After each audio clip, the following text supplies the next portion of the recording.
I'm here with Simon Elliott having a series of short conversations about leadership.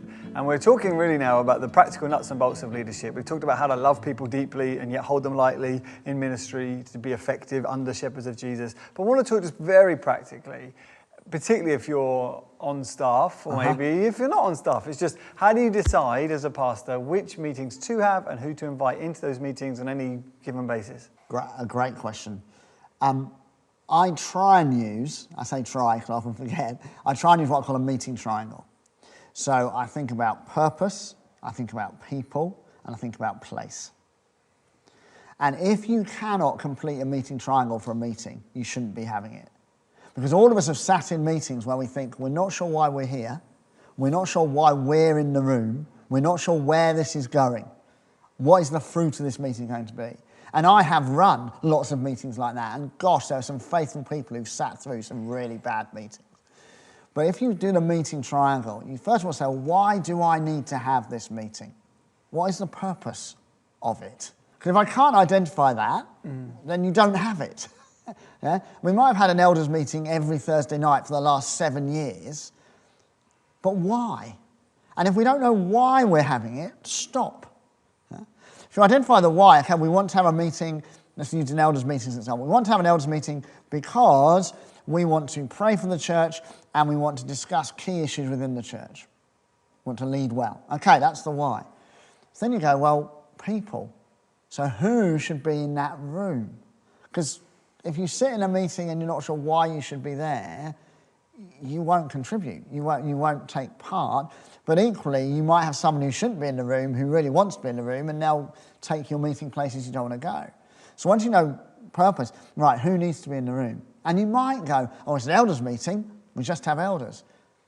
But actually, if the purpose of the meeting is to discuss key areas of church life, and you're discussing kids or welcoming or youth, well, you probably want your kids team in there, or key kids leaders, or key worship leaders. So you're not going, oh, it's an elders meeting, so it'll only be elders. You're actually asking the question, who do you want in the room?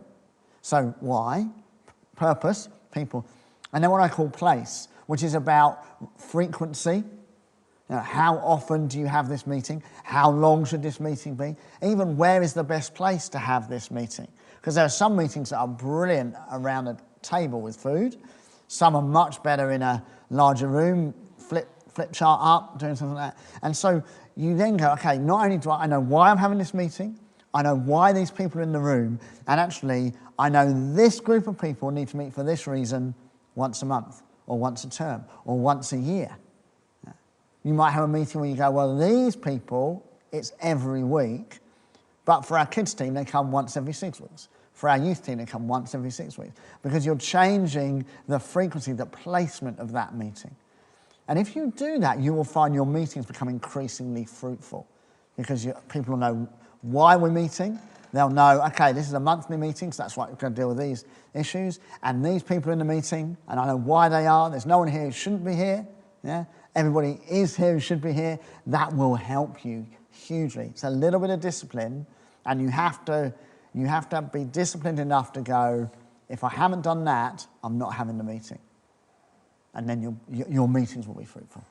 And so do you start most meetings with here's what the meeting is, here's why you're all here, and those sorts of things? If I'm leading well, yes. If I get too busy, yeah, I can easily fall back to not doing that and suddenly thinking on an afternoon, oh, I've got a meeting tonight, I better think of something to say.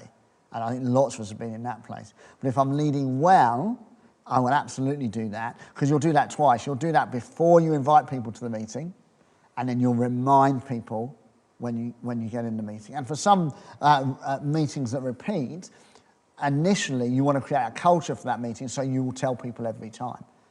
So in my staff meeting early on, I would remind people, this meeting is about relationship, it's about being a team together, it's about doing a bit of training, and it's about having fun. And I would say that every time. I don't say that every time now, maybe I should start saying it again, but early on, and then people get in the culture of this meeting has a certain culture, this is where we can have fun together and learn together, because it also helps people know what they're not going to do in the meeting.